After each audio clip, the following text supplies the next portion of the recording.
नमस्कार। हमारे साथ मौजूद हैं फॉर्मर रॉ ऑफिसर एन के सूद साहब। सूद साहब, सबसे पहले आपका स्वागत है हमारे चैनल पर। शुक्रिया बहुत बहुत पांडे जी, नमस्कार। सूद साहब, बीजेपी में नए प्रेसिडेंट को लेकर लगातार चर्चा चल रही है, क्योंकि जेपी नड्डा साहब जो वर्तमान में अध्यक्ष हैं, अभी वो एक्सटेंशन पर है। 15 दिसंबर तक उनका कार्यकाल है, उसके बाद नया अध्यक्ष बनेगा। इसको लेकर 3-4 नाम इस वक्त लाइमलाइट में है, जैसे एक भूपेंद्र यादव हैं, धर्मेंद्र प्रधान हैं, आपके शिवराज सिंह चौहान हैं, और ओम बिरला है। कुछ और भी नेता हैं, कई नेता हैं जो सामने आ रहे हैं। अब बीजेपी किसको बनाती है ये तो उसके ऊपर है।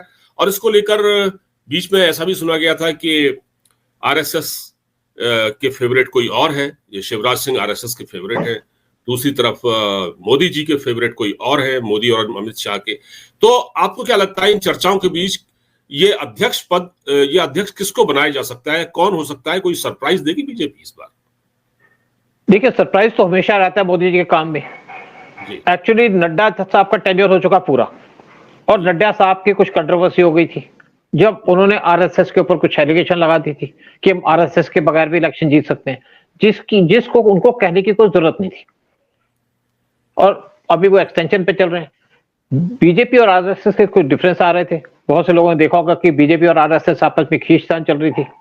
मोदी कोशिश कर रहे थे सोल्यूशन करने का इसको, और जब प्राण प्रतिष्ठा हुई आपकी रामलला के टेंपल में अयोध्या में, तो मोदी स्पेशली आरएसएस के चीफ मोहन भागवत को वहां पे लेके गए, और मंदिर के अंदर सिर्फ पीएम मोदी और वही थे, और वहां पे पूरे तरीके से काम किया जा रहा था, पूजा की जा रही थी। और इससे पीएम मोदी एक सिग्नल दे रहे थे कि आरएसएस के चीफ को मतलब ढीला लाने की कोशिश कर रहे थे। वो बता रहे थे कि आप हमारे क्लोज हैं, लेकिन आरएसएस बीजेपी को बहुत ज्यादा नुकसान कर रही थी। आपने देखा यूपी इलेक्शन के अंदर किस तरीके से आरएसएस का रोल था, जिससे बीजेपी को नुकसान हुआ। फिर बीजेपी को आरएसएस की वजह से बहुत बार नुकसान हुआ, और नड्डा की जो ट्रीटमेंट थी उससे कोई फायदा तो हुआ नहीं बीजेपी को। और बीजेपी के जितने भी लीडर हैं ज्यादातर वो आरएसएस को बिलोंग करते हैं। फिर मोहन भागवत अपने ईगो लेके बीजेपी को क्यों नुकसान पहुंचा रहे थे? जब इनको लगा कि यहाँ तो अगर हम झगड़ा करते रहेंगे आपस में तो यहाँ तो मुस्लिम ऊपर रूल कर जाएंगे, हमारे ऊपर आ जाएंगे। और यूपी के इलेक्शन पे बात क्लियर हो गई थी कि इसी झगड़े की वजह से वहां पे अखिलेश यादव को ज्यादा सीटें मिली, और ज्यादा सीटें मिली कांग्रेस को, जिससे हिंदुओं को नुकसान हुआ, देश को नुकसान हुआ। और मुझे लगता है कि बाद में दोनों के बीच में डिफरेंसेस रिजॉल्व हो गए, और आरएसएस ने 4 नाम दिए थे बीजेपी को कि कौन कौन होने चाहिए इसके आरएसएस बीजेपी के चीफ। इस पे चर्चा चल रही थी बहुत देर से, नड्डा को हटाने की बात थी, क्योंकि नड्डा अपना टाइम पूरा कर चुके हैं, और इस पोस्ट में पहले एल के अडवाणी भी रह चुके हैं। फिर जोशी साहब जो अडवाणी के बहुत क्लोज है, मनोहर लाल जोशी, वो भी रह चुके हैं। फिर आपके जो अमित शाह वो भी रह चुके हैं। फिर जो डिफेंस मिनिस्टर राजनाथ सिंह वो भी रह चुके हैं।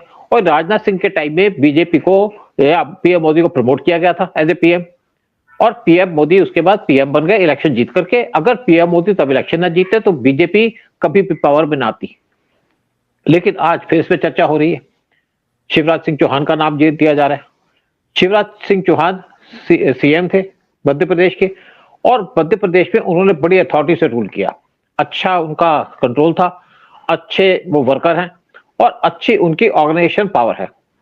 बीजेपी ने उनको हटा दिया, और हटाने के बाद शिवराज सिंह चौहान ने दोबारा से इस तरीके से काम किया कि बीजेपी दोबारा से मध्य प्रदेश के अंदर पावर में आ गई।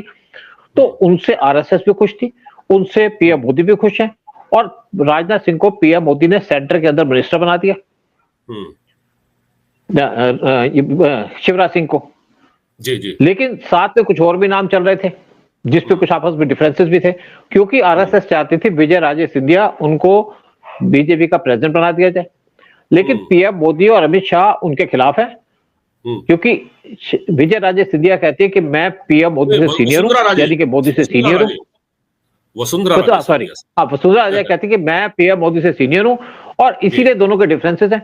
इसलिए जब देखा राजस्थान में इलेक्शन हुए, जब पिछले राजस्थान में इलेक्शन हुए थे इससे पहले, उस टाइम पे वसुंधरा राजे सिंधिया के बहुत से कैंडिडेट थे, उनको काट दिया गया, और बीजेपी राजस्थान में हार भी गई।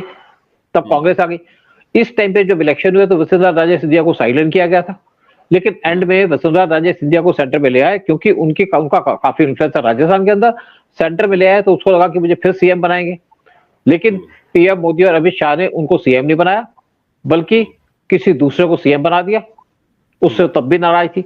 तो आरएसएस चाहती थी वसुंधरा राजे सिंधिया को सेंटर में लाया जाए, लेकिन सिंधिया के साथ प्रॉब्लम यह है कि सिंधिया बहुत इगोइस्ट है और 8 बजे के बाद किसी का फोन नहीं उठाती, चाहे पीएम हो चाहे होम मिनिस्टर हो।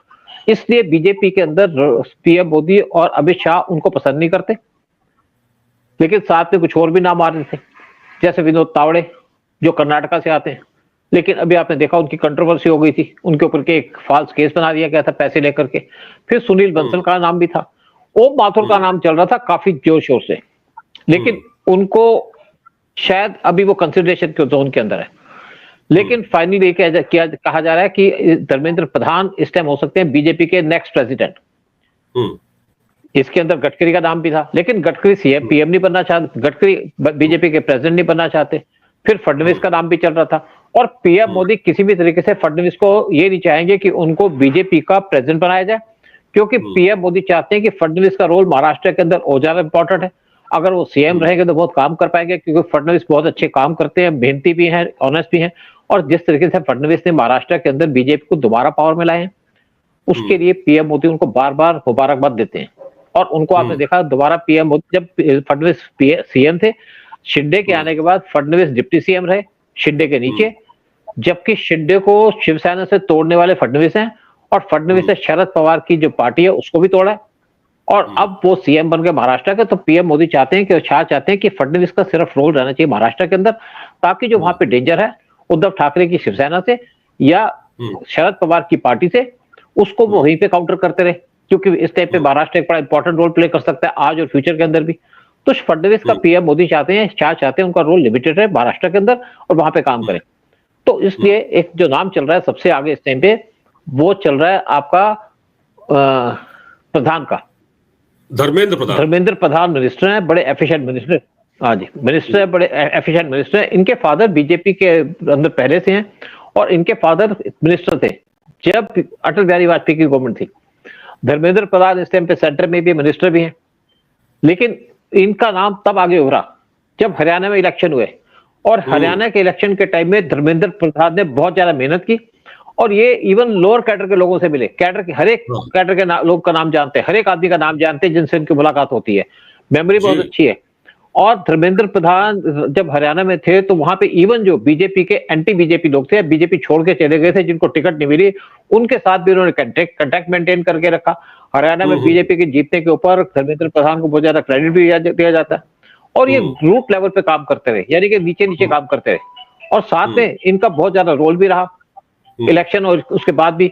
जो कोई बीजेपी के लोग थे जो पावर में नहीं आ सके, जो बीजेपी ने जिनको टिकट नहीं दिया, वो भी इलेक्शन जीत गए। जब वो इलेक्शन जीते तो धर्मेंद्र प्रधान उनको दोबारा बीजेपी में लेके आए, और कुछ जो एंटी कांग्रेस के लोग थे उनको भी इन्होंने बहुत ज्यादा इंप्रेस किया, और उनको भी बीजेपी ज्वाइन कराई। तो आज अगर महाराष्ट्र के अंदर गवर्नमेंट बनी है तो उसके अंदर धर्मेंद्र प्रधान का बड़ा इंपॉर्टेंट रोल है।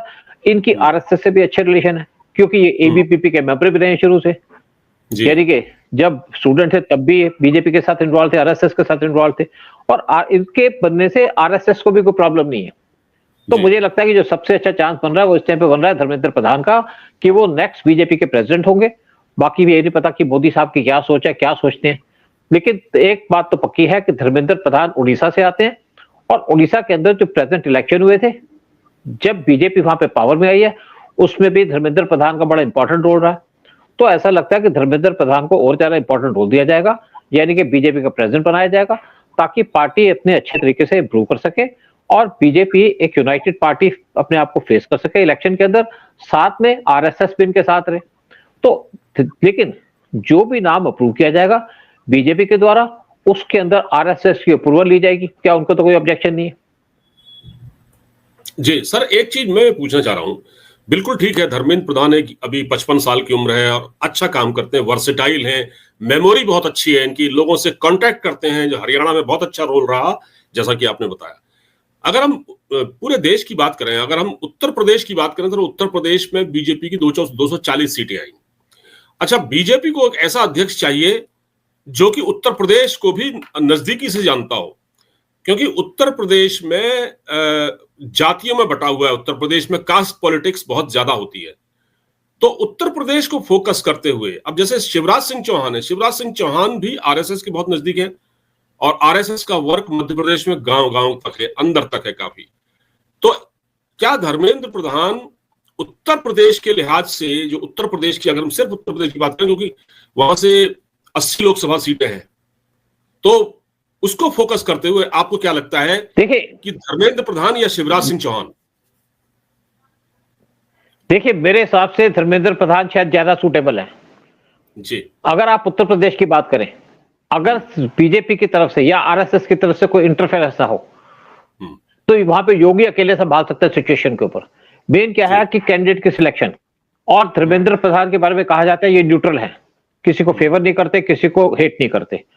तो शिवराज चौहान भी मुझे लगता है काफी कैपेबल है, लेकिन धर्मेंद्र प्रधान रहेंगे तो उत्तर प्रदेश को भी संभाल पाएंगे। और क्योंकि उत्तर प्रदेश के अंदर जो कैंपेन करना वो बीजेपी का काम है, और बीजेपी के काम के साथ साथ मेन काम है वहां पे योगी आदित्यनाथ का। योगी आदित्यनाथ जिस तरीके से कैंपेन करते हैं उत्तर प्रदेश में बाहर भी, उनकी इमेज है, उनके साथ लोग वोट भी देते हैं, और जिस तरीके से उनका कैंपेन चलता है, जैसे इस टाइम पे कैंपेन किया उन्होंने, बटेंगे तो कटेंगे, तो योगी आदित्यनाथ उत्तर प्रदेश को संभाल सकते हैं अगर आरएसएस वहां पे इंटरफेयर ना करे। और योगी आदित्यनाथ की इवन मोहन भागवत से अच्छे रिलेशन है, योगी आदित्यनाथ इगोइस्टिक नहीं है। तो धर्मेंद्र प्रधान हो या शिवराज चौहान हो, जो भी होगा बीजेपी के लिए काम करेगा, क्योंकि इन्हीं का वही है, ये इगोइस्ट नहीं है। जैसे कहा, इवन शिवराज चौहान की बात देख लीजिएगा, वो वहां पे सीएम रहे, शायद 3 बार सीएम रहे, और एक बार कहने से उन्होंने गद्दी भी छोड़ दी अपनी, और उनको सीएम भी नहीं बनाया। जो सीएम बना उसको भी सपोर्ट किया उन्होंने। उसके बाद जब सेंटर में आया तो अपनी मिनिस्ट्री को अच्छे से संभाल रहे हैं। इस टाइम पे जो महाराष्ट्र के अंदर इलेक्शन हुए, उसके अंदर भी शिवराज चौहान का बड़ा इंपॉर्टेंट रोल है। जो कुछ ऐसे इलाके थे जहां पे किसानों की वोटें जानी थी, वहां पे शिवराज चौहान ने कैंपेन किया और उनको समझाया कि हम आपको क्या बेनिफिट दे रहे हैं और आपको कैसे यहाँ पे लूटा जा रहा है शरद पवार के द्वारा। और वो उनकी जो बात थी वो सीधी किसानों के माइंड में चली गई। तो शिवराज चौहान भी कैपेबल है, कैपेबल आपके धर्मेंद्र प्रधान भी है। लेकिन बीजेपी का फाइनल वर्ड होगा, क्या बात डिसीजन लेते हैं मोदी और शाह, क्या डिसीजन लेते हैं मोहन भागवत। क्योंकि मुझे लगता है कि मोहन भागवत को ना तो दिक्कत होगी धर्मेंद्र प्रधान से, ना उनको दिक्कत होगी शिवराज चौहान से, और इवन किसी और को बनाया जाए तो भी उनको दिक्कत नहीं होगी। लेकिन अगर वसुंधरा राजे की बात की जाए, उससे पीएम मोदी को शाह को दिक्कत है, क्योंकि वसुंधरा राजे सिंधिया 8 बजे के बाद किसी का फोन नहीं उठाती और वो ईगोइस्ट है। अदरवाइज देखा जाए तो उनका बड़ा अच्छा कंट्रोल है राजस्थान के अंदर। लेकिन जो लीडर यंग ना हो, उसके लिए जगह जगह घूमना मुश्किल हो जाता है। धर्मेंद्र प्रधान यंग भी है और शिवराज चौहान से ज्यादा यंग है, तो उनके अंदर एनर्जी भी ज्यादा लगती है, और बीजेपी का काम पूरे देश के अंदर कर पाएंगे अगले इलेक्शन तक या उससे पहले। तो मुझे लगता है कि सारा का सारा फोकस इस टाइम पे किया जाएगा धर्मेंद्र प्रधान पे कि वो बीजेपी के नेक्स्ट प्रेसिडेंट हो, और यही ऐसा लगता है। बिल्कुल ठीक है, और ऐसा बिल्कुल है, क्योंकि जो मतलब आरएसएस को भी सूट करे और जो बीजेपी के अमित शाह और मोदी जी को भी सूट करे, बीच का रास्ता मतलब सर्वमान्य फैसला होगा। किसी का फेवरेट ना हो, बस वो अपनी पार्टी के लिए काम करे, देश के लिए काम करे, संगठन के लिए काम करे, और वो संगठन के वो कितनी मजबूती से संभाल सकता है, ये एक बहुत बड़ा अपने आप में जिम्मेदारी होती है बीजेपी के अंदर। वैसे बीजेपी के अंदर जो भी कार्यकर्ता हैं या जो भी बड़े नेता हैं जो आते हैं, वो नीचे से ही निकल कर आते हैं। वहां ऐसे लोगों की कोई कमी नहीं है, कोई कांग्रेस की तरह नहीं है जिसका कोई संगठन ही नहीं है पूरे देश में। बहुत बहुत धन्यवाद सूद साहब हमसे बातचीत करने के लिए। नमस्कार, जय हिंद। नमस्कार, जय हिंद, बहुत बहुत शुक्रिया आपका।